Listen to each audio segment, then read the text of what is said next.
تقوی اور پرہیزگاری ہمارا صرف ظاہر کی حد تک ہے، ہم ظاہر میں بہت اچھا اپنے آپ کو دوسرے کو فیل کرا لیتے ہیں، احساس دلوا دیتے ہیں کہ ہاں مجھ میں یہ خوبی ہے کہ دیکھو تمہاری بہت بڑی بات بھی میں برداشت کر گیا ہوں، جبکہ اندر برداشت نہیں ہوتی، اندر حقد، بغض، حسد، عداوت کی شعلے بھڑک رہے ہوتے ہیں۔ زبان سے کہتے ہیں خیر ہے، کوئی مسئلہ نہیں، تم نے بول دیا نا کوئی مسئلہ نہیں، یہ تمہارا ظرف تھا کہ تم نے بولا ہے، یہ ہمارا ظرف ہے کہ ہم نے برداشت کیا ہے، لیکن وہ برداشت نہیں ہوتی، اندر سے بددعائیں نکل رہی ہوتی ہیں۔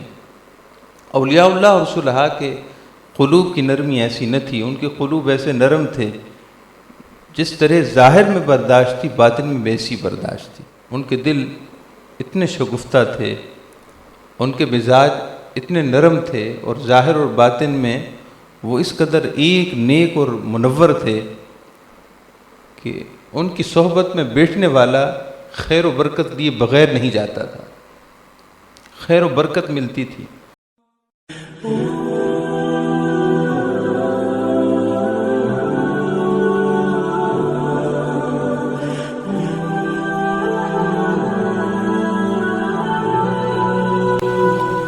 صلی اللہ علی النبی الامی وآلہ واصحابہ صلی اللہ علیہ وسلم، صلاۃ و سلام علیک یا رسول اللہ، الصلاۃ والسلام علیک یا رحمۃ للعالمین، وعلی آلک واصحابک یا شفیع المذنبین۔ الحمدللہ،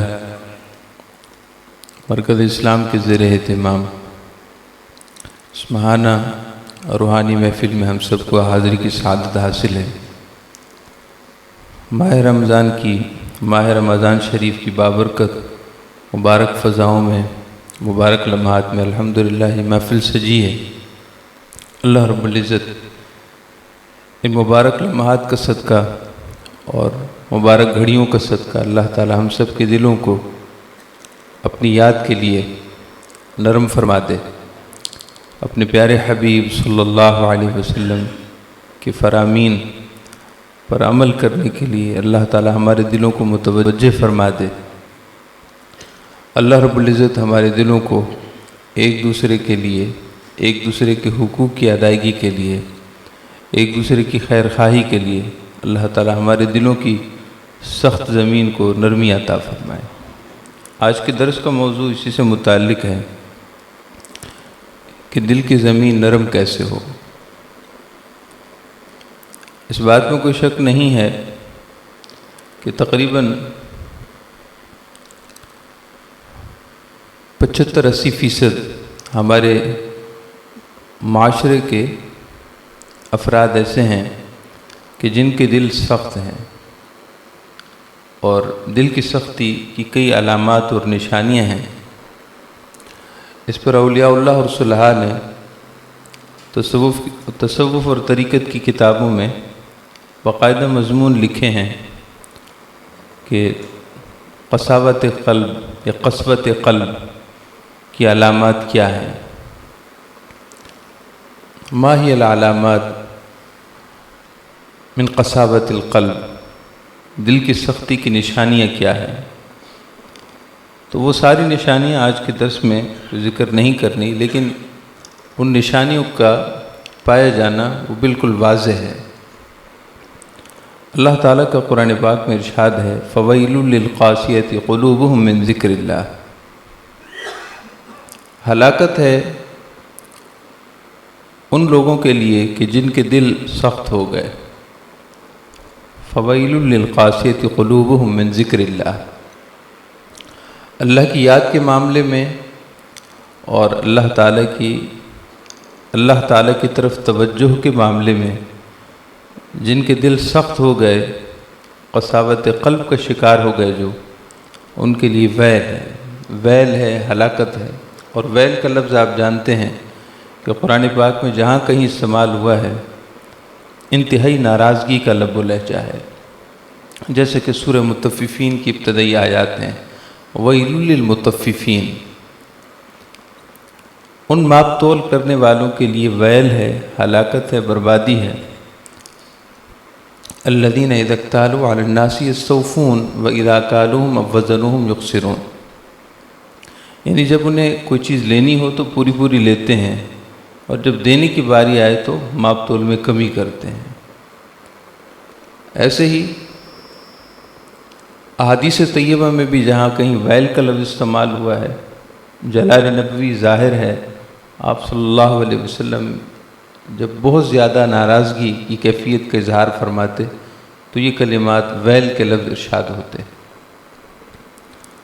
تو اللہ پاک کا ارشاد ہے کہ ان لوگوں کے لیے ویل ہے، ہلاکت ہے کہ جن کے دل اللہ کی یاد کے معاملے میں سخت ہو گئے۔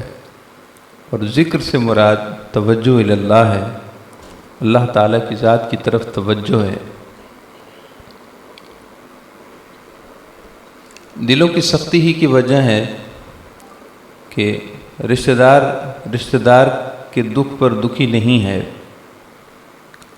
ایک دوست دوسرے دوست کی خوشی میں تب تک شریک ہے جب تک مقصد ہے، جب مقصد ختم تو پھر سب برابر ہے۔ دلوں کی سختی ہی کی وجہ ہے کہ ہماری نمازوں میں خشوع و خضوع نہیں ہے۔ نمازیں رسمی ہیں، یہ خشوع نہ ہونے اور دل کی سختی کی وجہ ہے۔ یہی دل کی سختی ہے کہ جس نے ہمیں ہوس مال کا اس طرح پجاری بنا دیا، ہوس مال میں ایسے ہم کھو گئے کہ ایک گھر میں رہنے والے افراد، ایک چھت کے تلے رہنے والے افراد، ان کو ایک دوسرے کا نہ لحاظ ہے، نہ مروت ہے، نہ بڑوں کو چھوٹوں پر شفقت ہے اور نہ چھوٹوں کو اپنے بڑوں کا لحاظ ہے۔ یہ دل کی سختی ہے، اور دل کی سختی کی بڑی علامات میں سے ہے۔ یہی دل کی سختی ہے کہ ہم قرآن شریف پڑھتے ہیں، سنتے ہیں، مگر پڑھنے والے زبان کی حد تک پڑھتے ہیں، حلق سے نیچے قرآن نہیں اترتا۔ تلفظ کی ادائیگی پر پورا دھیان ہے، مخارج کی ادائیگی کا پورا لحاظ ہے، پورے ضابطے اور قوانین مہیا ہیں، لیکن اس کے باوجود قرآن شریف کی ادائیگی کے لیے پورے ضابطے اور قوانین پڑھائے جاتے ہیں، لیکن افسوس صد افسوس کہ قرآن شریف اپنی برکات کے ساتھ حلق سے نیچے نہیں اترتا۔ ایسے ہی ہماری دیگر عبادات کا معاملہ ہے۔ حدیث پاک میں تو یہ آتا ہے کہ جس نے حج کر لیا اس کی شان یہ ہے کہ وہ گناہوں سے ایسا پاک ہو گیا جیسے کہ کیومن ولدت امہ، جیسے کہ آج ہی اس کی والدہ نے اس کو جنا ہو، یعنی جیسے کہ آج ہی پیدا ہوا۔ تو اس حدیث پاک میں اشارہ ہے کہ جو فطری خوبیاں جو اللہ تعالیٰ انسان کو ودیت فرماتا ہے، وہ بعض دفعہ انسان کی خرابیوں یا غلط کاموں یا گناہوں کی وجہ سے آہستہ ختم ہو جاتی ہیں، فطری خوبیاں۔ لیکن حج ان عبادات میں سے ہے کہ وہ فطری خوبیاں جو اللہ تعالیٰ نے ولادت اور پیدائش کے ساتھ انسان کو عطا کی ہوئی ہوتی ہیں اور انسان کی معصیتوں کی وجہ سے وہ ختم ہو جاتی ہیں، اللہ تعالیٰ حج کامل اور حج مبرور کی برکت سے وہ فطری خوبیاں دوبارہ عطا فرما دیتا ہے۔ تو حدیث پاک میں اس طرف اشارہ ہے، لیکن آپ اندازہ فرمائیے کہ حج کرنے کے بعد دل کی نرمی اتنی ہی پرسنٹیج لوگوں کو حاصل ہے جتنے میں نے آپ کو ذکر کیا۔ بہت کم ہی لوگ ہیں جو حج کر کے آتے ہیں تو بات پر رو پڑتے ہیں۔ ان کا دل اتنا نرم ہو جاتا ہے کہ اگر کسی کو سوئی بھی چبھے تو وہ رو پڑتے ہیں، پھونک کر قدم رکھنا شروع کرتے ہیں، زندگی کے سارے زاویوں کو درست کرنا شروع ہو جاتے ہیں۔ اپنے ہم آباء و اجداد کو دیکھیں، جب وہ حج کر کے آتے تھے تو ان کی زندگی بدل کر رہ جاتی تھی۔ اگر نمازی نہ ہوتے تو پکے نمازی ہو جاتے، اور اگر نمازی تھے تو اب حج کر کے آتے ہیں تو ان کی نمازوں میں ایسا خشوع و خضوع ہوتا ہے کہ 2 رکعت میں آدھا گھنٹہ لگا دیتے ہیں۔ ہم نے اپنی آنکھوں سے، آپ نے اپنی آنکھوں سے اپنے بڑے بزرگوں کو دیکھا ہوگا کہ حج کرنے کے بعد کتنے بدل جایا کرتے تھے۔ اگرچہ وہ صحیح شریعت کی معلومات کے مطابق ان کو حج کرنا بھی نہیں آتا تھا، فرائض اور واجبات کی صحیح ادائیگی اس وقت تک ممکن نہ تھی کہ چونکہ علم عام نہ تھا، لیکن اس کے باوجود ان کا حج مبرور ہوتا تھا۔ تو عبادات کے ہونے کے باوجود خشوع و خضوع نہیں ہے، عبادات کا نور نہیں ہے، دل سخت ہے۔ تو آئیے آج کے درس میں ہم سمجھنے کی کوشش کرتے ہیں کہ یہ دل کی سختی دور کیسے ہو۔ حدیث پاک سے شروع کرتے ہیں۔ سیدہ ام المؤمنین عائشہ صدیقہ رضی اللہ تعالیٰ عنہ کی بارگاہ میں ایک تابعی حاضر ہوئے اور انہوں نے آ کر عرض کی، یا ام المؤمنین، اے ام المؤمنین، اے ہماری ماں، یہ بتائیے کہ میرا دل سخت ہے، کچھ علاج بتا دیں۔ میں نے تو بڑی کوشش کی ہے کہ دل نرم ہو جائے، لیکن دل نرم نہیں ہوتا۔ تو آپ ارشاد فرمانے لگی کہ ارحم الیتیم، ارحم الیتیم، تمہارے اڑوس پڑوس میں اگر کوئی یتیم رہتا ہو جس کے ماں باپ یا ان میں سے کسی ایک کا سایہ شفقت اٹھ گیا ہو، تو اس کے قریب جایا کرو، اس سے محبت کیا کرو، اس سے ملاطفت کیا کرو، اس کے پاس بیٹھ کر اس کو انسیت دیا کرو، اس کو اپنائیت دو، اس لیے کہ وہ اپنائیت سے محروم ہے۔ اس کے سر پر شفقت اور محبت سے ہاتھ پھیرو کہ اس کو یہ لگے کہ میرا بھی کوئی ہے۔ یہ اپنائیت اگر اس سے دو گے تو اللہ تعالیٰ تمہارے دل، سخت دل کو نرم دل میں بدل دے گا، تمہارے دل کی سختی نرمی میں بدل جائے گی۔ وہ تابعی خود بیان کرتے ہیں کہ میں نے واقعی ایسا کرنا شروع کیا تو اللہ تعالیٰ نے میرے دل کی سختی کو نرمی سے بدل دیا۔ حضور سیدہ ام المؤمنین سیدہ عائشہ صدیقہ رضی اللہ تعالیٰ عنہ کی یہ تجویز اور یہ رائے انہوں نے خود سے بیان نہیں کی، بلکہ آپ صلی اللہ علیہ وسلم سے انہوں نے یہ حدیث سنی تھی کہ نبی اکرم صلی اللہ علیہ وسلم کا ارشاد گرامی ہے کہ جو دل کی سختی کا شکار ہو جائے اسے چاہیے کہ وہ یتیم کے ساتھ محبت کرے۔ اب اس میں ایسی کون سی چیز ہے جس نے دل کی سختی کو نرمی سے بدل دیا کہ نمازیں تو بعض دفعہ پڑھی جاتی ہیں مگر دل نرم نہیں ہوتے؟ اس کی وجہ یہ ہے کہ جب کسی ایسے شخص کو ہم اپنائیت دیتے ہیں جو اپنائیت سے محروم ہو تو اس کا دل خوش ہوتا ہے، اس کا دل خوش ہوتا ہے۔ اور خاص طور پر یتیم تو وہ ہے کہ جس کو ہمیشہ یہ احساس رہتا ہے، اس کو محبتوں کے پھول سجا دیے جائیں اور محبتوں کے باغ دکھا دیے جائیں، لیکن یتیم کو جو ماں باپ کی شفقت سے محرومی ہے وہ کبھی بھی پوری نہیں ہوتی، کبھی بھی نہیں ہو سکتی۔ سارا جہان اس کے ساتھ محبت کرے لیکن یتیم کا دکھ کبھی نہیں جاتا۔ جب ماں باپ یا ان میں سے کوئی ایک دنیا سے جاتا ہے تو معلوم ہوتا ہے کہ جی ہاں، ماں باپ کی شان واقعی سب سے جدا ہے۔ دوست بڑے آتے ہیں، بڑے جاتے ہیں، زندگی کا حصہ بنتے ہیں، کبھی ملتے ہیں، کبھی بچھڑتے ہیں، کبھی اس دنیا سے چلے بھی جاتے ہیں، لیکن وقت گزرنے کے ساتھ ساتھ زخم بھر جاتے ہیں، سوائے ماں باپ کے، کہ ماں باپ کو اللہ پاک نے ایسی شان دی ہے کہ وہ کبھی خلا پورا نہیں ہوتا۔ والد ایک ایسی چھت ہے کہ اگر وہ اٹھ جائے تو اس چھت کا کوئی متبادل نہیں ہے، اور والدہ ایک ایسی گود ہے، اس کی مثال زمین سے ہے، ماں کی مثال زمین سے ہے۔ جس کے پاؤں تلے زمین نہ رہے وہ کہاں رہے گا؟ وہ تو آسمان و زمین کے درمیان معلق رہے گا، اسے کہیں سکون، کہیں قرار، وہ سکون اور قرار کبھی نہ ملے گا جو کہ والدہ کی شفقت کے سائے میں ہے۔ اللہ تعالیٰ نے زمین کے بارے میں ارشاد فرمایا کہ ہم نے زمین کو تمہارے لیے جائے قرار بنایا ہے، آسمان کو تمہارے لیے چھت بنایا ہے اور زمین کو تمہارے لیے جائے قرار بنایا ہے۔ تو ماں کی گود وہ بچے کے لیے قرار کی جگہ ہے۔ اگر ماں اس دنیا سے چلی جائے تو پھر ساری محبتوں کو جمع کر لیا جائے، ساری شفقتوں کو اکٹھا کر لیا جائے، ماں کی کمی کون پوری کر سکتا ہے؟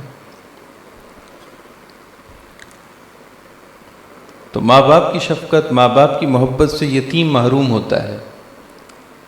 جب ہم اس کے قریب بیٹھتے ہیں، اس کو اپنائیت دیتے ہیں، تو اس کے دکھ میں کمی آتی ہے، اس کا دل خوش ہوتا ہے، اور اس کے دل سے سامنے والے کے لیے جو محبت کے جذبات پیدا ہوتے ہیں، اللہ ان محبت کے جذبات پر اظہار خوشی فرماتا ہے، اور جواباً اس سخت دل کی سختی کو اللہ تعالیٰ نرمی سے بدل دیتا ہے۔ قساوت قلب ہی ہے جس کی وجہ سے ہم آئے دن کئی لوگوں کی روحیں نکلتے دیکھتے ہیں، ان کو غسل دیتے ہوئے دیکھتے ہیں، بعض دفعہ غسل دیتے بھی ہیں، ان کی تجہیز و تکفین کرتے ہیں، ان کو قبروں میں دفنا آتے ہیں، لیکن اس کے باوجود دل کی سختی وہیں کھڑی ہے۔ دل کی سختی ہے کہ ہم قرآن شریف سنتے ہیں، لیکن اس کے باوجود ہمارے دل نرم نہیں ہے۔ تو نبی اکرم صلی اللہ تعالیٰ علیہ وسلم کے فرامین کے خلاصے میں 6 چیزیں ہیں جو دل کی سختی کا باعث ہیں، اور اس کے بالکل اپوزٹ یعنی اس کے اگینسٹ میں جو چیزیں ہیں وہ دل کی سختی کا علاج ہیں۔ 6 چیزیں آپ بڑی توجہ سے سماعت کیجیے گا جو دل کی سختی کا بنیادی سبب ہے۔ سب سے پہلی بات یہ ہے کہ نماز پڑھنے سے دل نرم نہیں ہوتا، بلکہ نماز کو توجہ سے پڑھنے سے، توجہ کے ساتھ پڑھنے سے دل نرم ہوتا ہے۔ نماز پڑھنا ایک فرض ہے، ذمہ داری ہے، خواہ خشوع آئے یا نہ آئے، نماز تو پڑھنی ہے، فرض ہے۔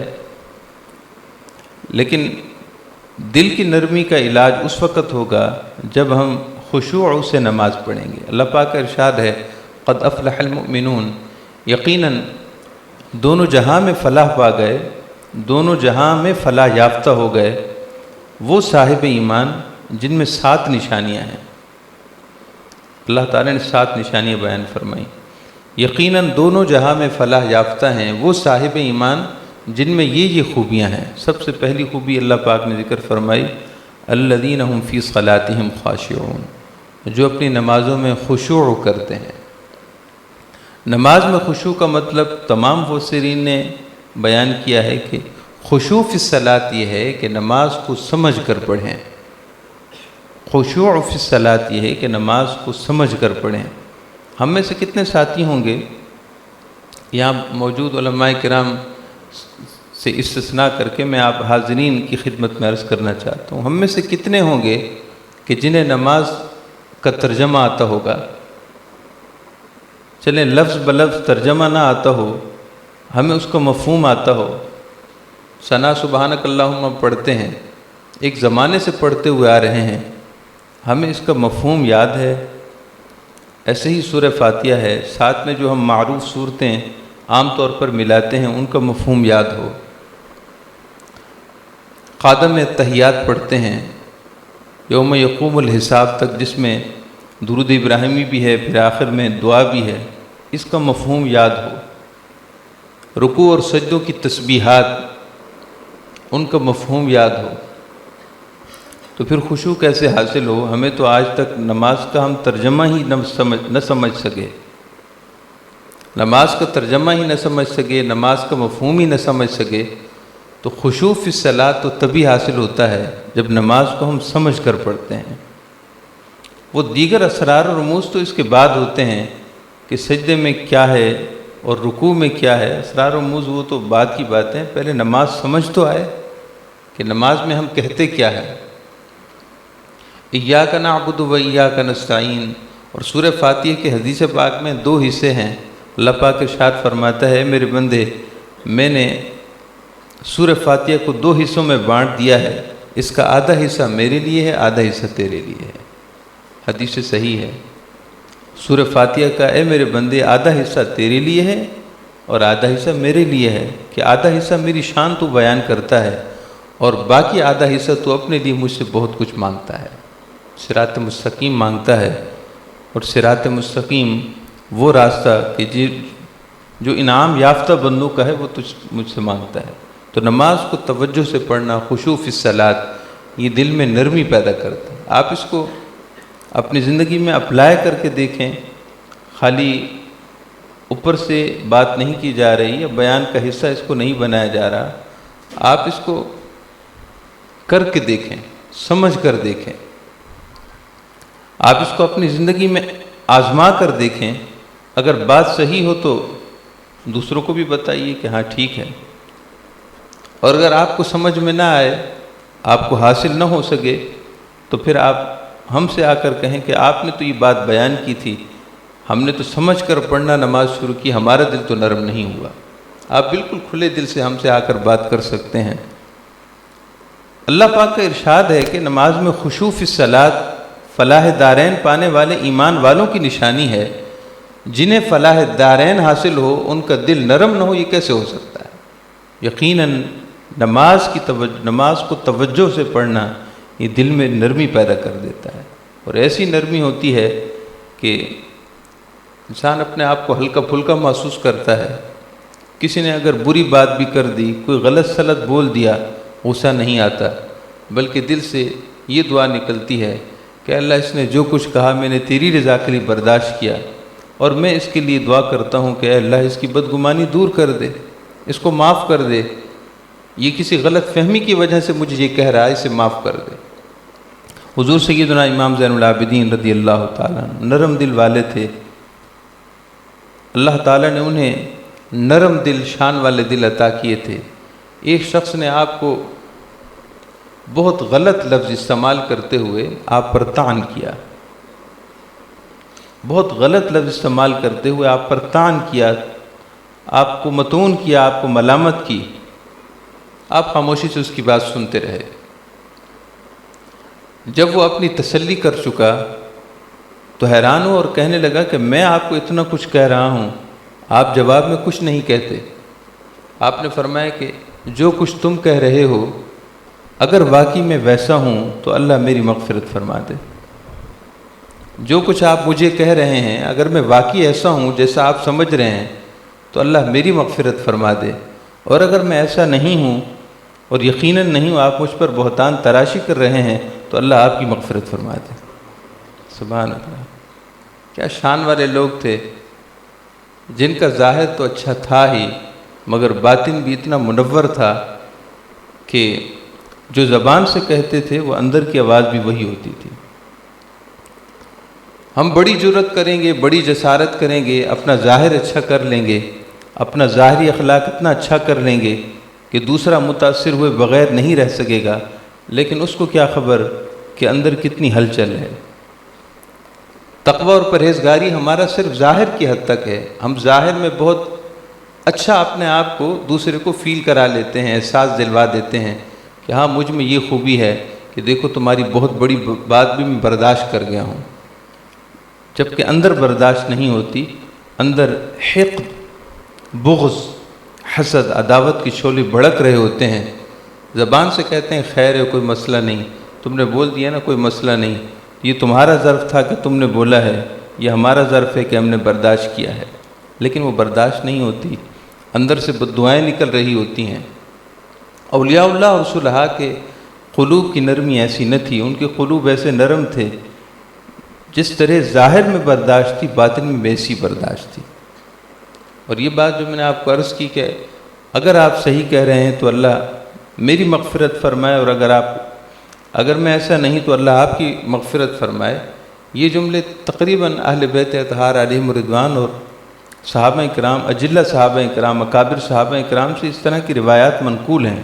ان کے دل اتنے شگفتہ تھے، ان کے مزاج اتنے نرم تھے، اور ظاہر اور باطن میں وہ اس قدر ایک نیک اور منور تھے کہ ان کی صحبت میں بیٹھنے والا خیر و برکت لیے بغیر نہیں جاتا تھا، خیر و برکت ملتی تھی۔ حضرت سید پیر مہر علی شاہ صاحب رحمۃ اللہ علیہ حج کرنے تشریف لے گئے،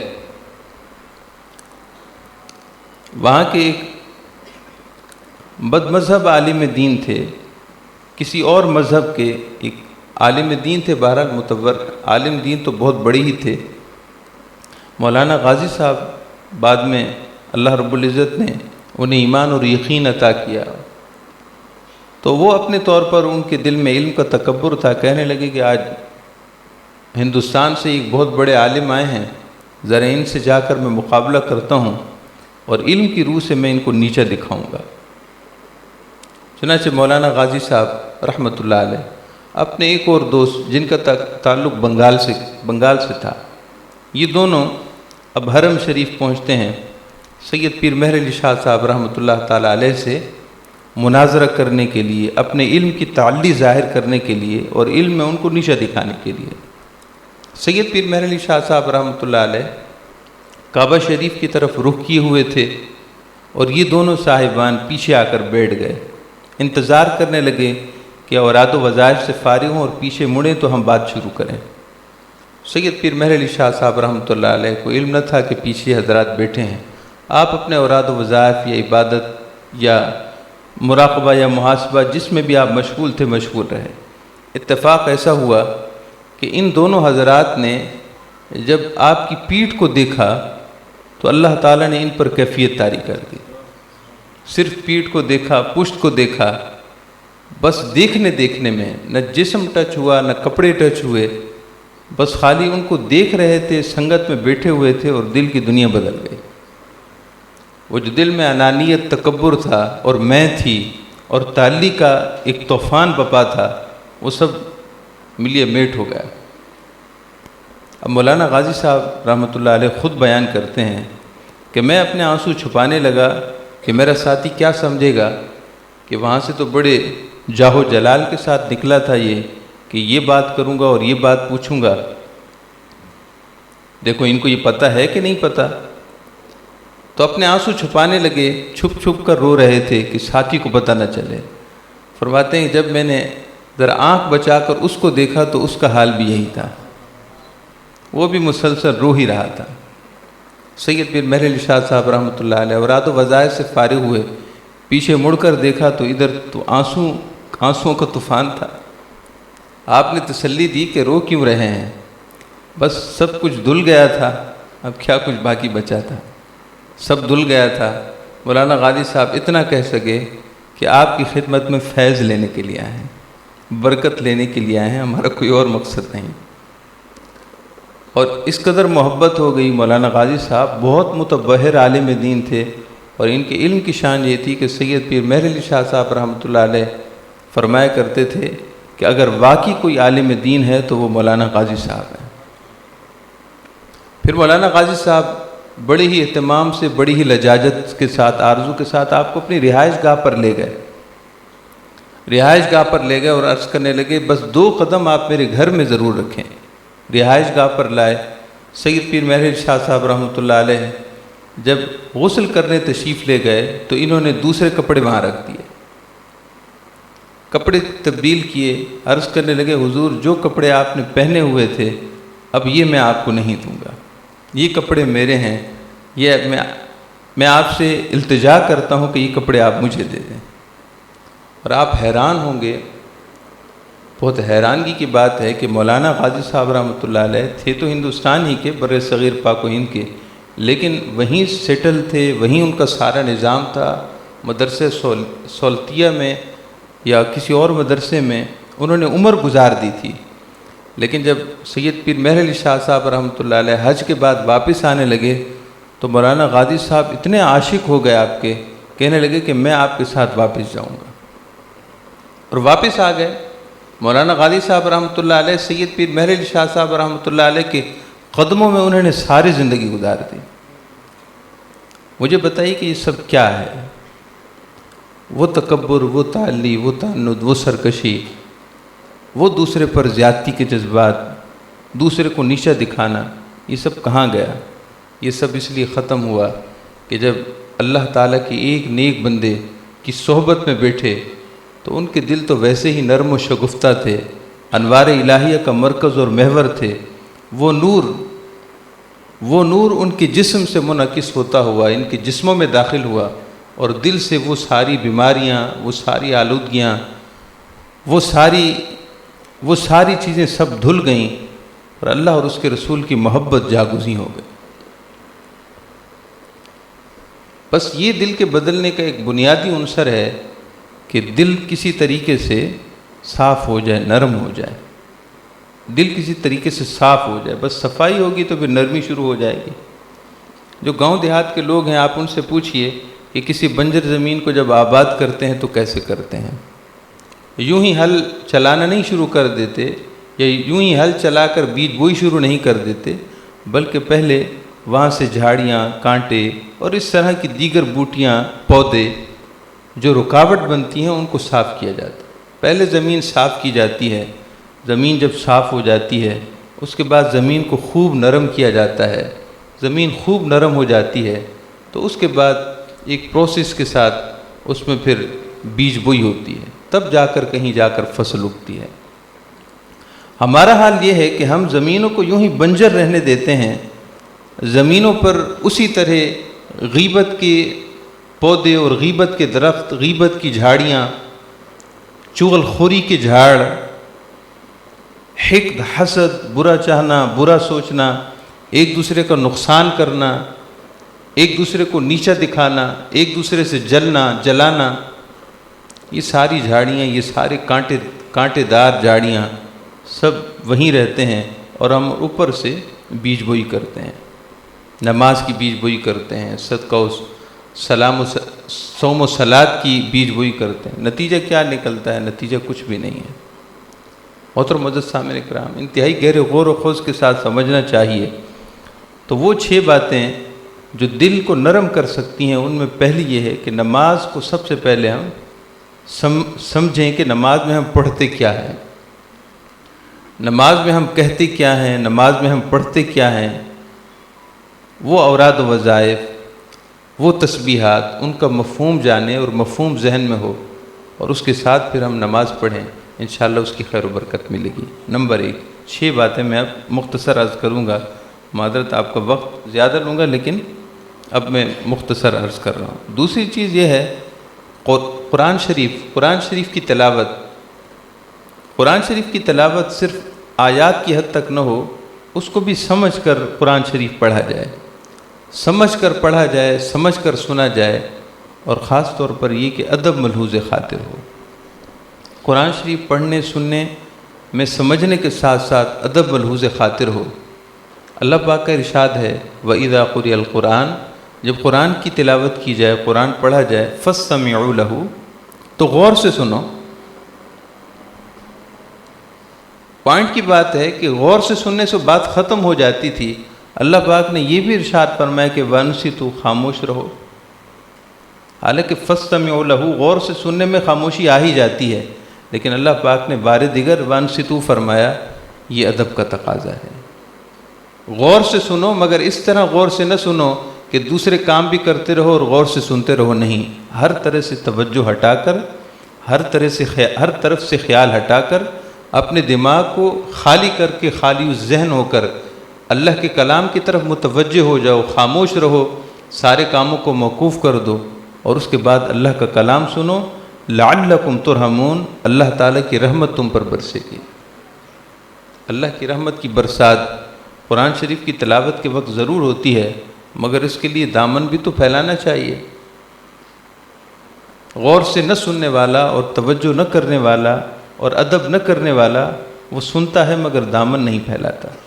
تو دوسری بات یہ ہوگی کہ قرآن شریف غور سے سننا اور پڑھنا ہے، اور ادب کے ساتھ۔ تیسری بات یہ ہے کہ ترک التورع فی المعاملات، معاملات میں، معاملات مالیہ میں، مالی لین دین کے معاملات میں ہم انتہائی غیر محتاط ہیں، تورع نہیں ہے، ہم متورع نہیں ہیں، یعنی اللہ اور اس کے رسول صلی اللہ علیہ وسلم کے فرامین کو اہمیت نہیں دیتے۔ جہاں 2 پیسوں کا فائدہ آیا تو دین اور شریعت سائیڈ پہ ہے، جہاں 2 پیسوں کا فائدہ ہے دین اور شریعت سائیڈ پہ ہے، اور جہاں 2 پیسوں کا فائدہ ہو اور دین اور شریعت درمیان میں استعمال ہو سکتا ہو تو پھر ہم متورع بن جاتے ہیں۔ جی شریعت یہ کہتی ہے، اچھا اب آپ کو شریعت یاد آئی، جب 2 پیسوں کا فائدہ نظر آیا تو اب شریعت یہ کہتی ہے، دین یہ کہتا ہے، اور جہاں 2 پیسوں کا نقصان پڑ رہا تھا وہاں دین اور شریعت ایک طرف ہو گئے، اور وہاں لوگ یہ کہتے ہیں کہ بھائی زیادہ دیندار نہیں بنو، زیادہ دیندار بننا بھی بڑا مشکل ہے، اتنی بھی شریعت کی بات نہ کرو کہ پھر چلنا مشکل ہو جائے۔ اس کو کہتے ہیں مقصد کے لیے شریعت استعمال کرنا۔ مقصد ہوا تو شریعت اور دین کا جھنڈا اٹھا لیا، اور مقصد اگر کچھ اور حاصل کرنا ہے تو پھر وہی جھنڈا وہ سائڈ پہ کر دیتے ہیں۔ یہ غلط ہے۔ یہی چیز ہے جو دلوں کو سخت بنا دیتی ہے۔ اس پر قرآن کی آیات ہیں بہت ساری۔ بنی اسرائیل کے دل سخت ہو گئے، اللہ پاک نے فرمایا قَسَتْ قُلُوبُكُم مِّن بَعْدِ ذَلِكَ فَهِيَ كَالْحِجَارَةِ وَأَشَدُّ قَسْوَةً۔ ان کے دل سخت ہو گئے پتھر کی طرح، بلکہ پتھر سے بھی زیادہ سخت، کہ پتھروں میں سے تو چشمے بھی جاری ہو جاتے ہیں۔ سورہ بقرہ کی آیات ہیں۔ تو دلوں کی سختی بنی اسرائیل کی اللہ تعالیٰ نے اس کی ریزن اور وجہ یہ بیان کی کہ انہوں نے دینی احکامات، اوامر و نواہی کو اپنے مقصد کے لیے استعمال کرنا شروع کیا، اور اتنے مقصد پرست ہو گئے کہ اللہ تعالیٰ کے احکامات کو، آیات کو بدلنا شروع کر دیا، دل ان کے سخت ہو گئے۔ تو تیسری بات یہ ہے کہ لین دین کے معاملات میں ہمیشہ شریعت کو معیار بنائیں، نفع ہو یا نقصان، نفع ہو یا نقصان، برکت تو اللہ کی طرف سے اترنی ہے۔ وہ چاہے تو 10,000 روپے میں اتنی برکت ڈال دے جو 10 لاکھ میں بھی نہ ہو، جو 10 لاکھ میں بھی نہ ہو، اور وہ چاہے تو 10 لاکھ سے بھی برکت ایسی اٹھا دے کہ 10,000 جتنی بھی نہ ہو۔ اس بات کو یقین کیجئے، یقین کے ساتھ سنیے، اور یقین کے ساتھ اپنی زندگی کے معاملات میں ہم ڈھونڈیں۔ یہ حق ہے، صرف جملہ سازی نہیں ہے، یہ حق ہے کہ برکت اسی کی طرف سے اترتی ہے۔ بعض دفعہ 10 لاکھ ککھ بھی نہیں ہوتا، تنکا بھی نہیں ہوتا 10 لاکھ، اور بعض دفعہ وہ جو ککھ جس کو ہم تنکا کہتے ہیں، بعض دفعہ وہ 10 لاکھ سے بھی زیادہ ہو جاتا ہے۔ چوتھی بات یہ ہے کہ ظلم اور تعدی، جو ظلم کرتا ہے وہ اپنے دل کو سخت بناتا ہے۔ جو اللہ تعالیٰ کی مخلوق پر ظلم کرے، زیادتی کرے جان بوجھ کر، وہ دوسرے کا نقصان تو کرتا ہی ہے، اسے پریشان کرتا ہے، مگر اپنے دل کو وہ پتھر بنا رہا ہے۔ پانچویں بات یہ ہے کہ دل صاف رکھنا چاہیے، کسی سے حسد نہ ہو، کسی کے لیے دل میں چھپا ہوا کینہ نہ ہو، جس کو عربی زبان میں ہم حقد کہتے ہیں۔ دل میں چھپی ہوئی دشمنی کو حقد کہتے ہیں۔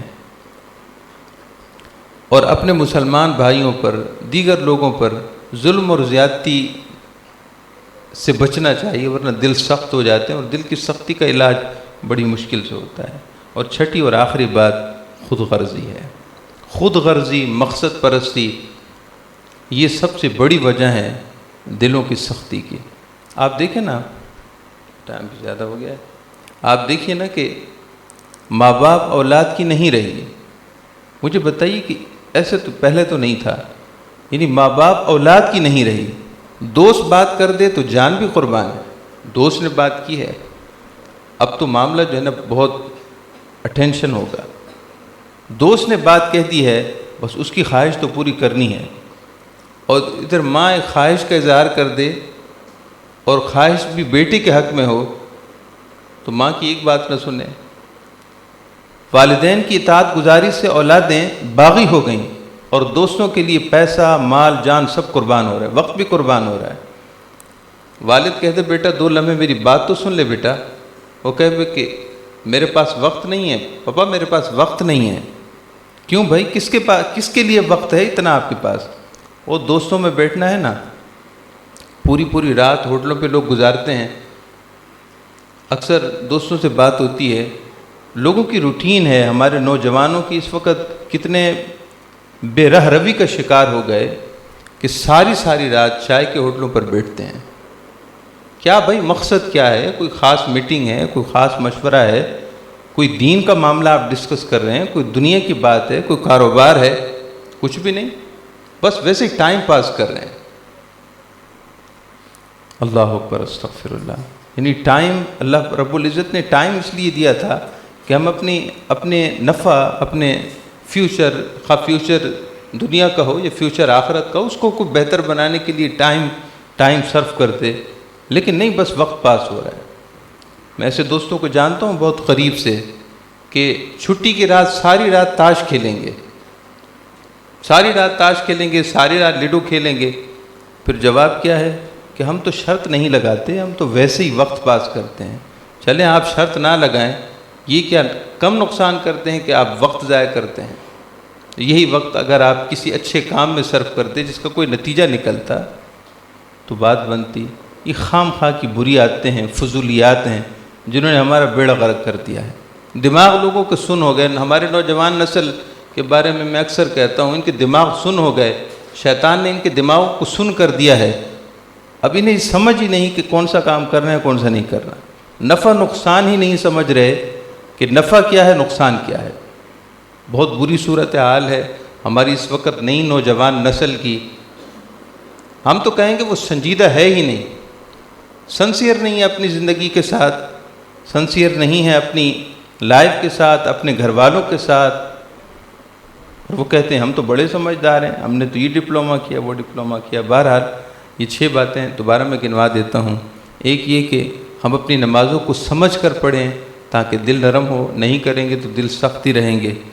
قرآن پاک کی تلاوت ہو تو غور سے سنیں، سمجھیں اس کو، قرآن شریف کی آیات کیا کہتی ہیں، اور ادب سے سنیں، ادب سے پڑھیں۔ تیسری بات یہ ہے کہ لین دین کے معاملات میں شریعت کو سامنے رکھیں۔ شریعت پہلے ہے، شریعت آگے ہے، شریعت ہمارا قائد ہے، شریعت رہنما ہے۔ نفع ہو نقصان ہو قبول کیجئے، مگر شریعت کو سامنے رکھیں۔ اور چوتھی بات، ظلم اور تعدی کسی پر نہیں ہونا چاہیے، نہ مالی نہ جانی، نہ کسی کی دل آزاری ہو۔ پانچواں یہ ہے کہ دل ہر ایک کے لیے صاف ہو، ہر ایک کے لیے اچھا سوچیں، اچھا کریں۔ اور چھٹی یہ ہے کہ ہم خود غرضی سے نکلیں، مقصد پرستی سے نکلیں۔ اپنے لیے تو ہر کوئی جیتا ہے، وہ کون ہے جو دوسروں کے لیے بھی جیے؟ یوں تو خدا کے عاشق بنوں پر پھرتے ہیں مارے مارے، میں اس کا بندہ یعنی اس کا خادم، اس کا غلام، میں اس کا بندہ بنوں گا جس کو خدا کے بندوں سے پیار ہوگا۔ اللہ تعالی ہم سب کو صحیح راستے پر گامزن ہونے کی توفیق عطا فرمائے۔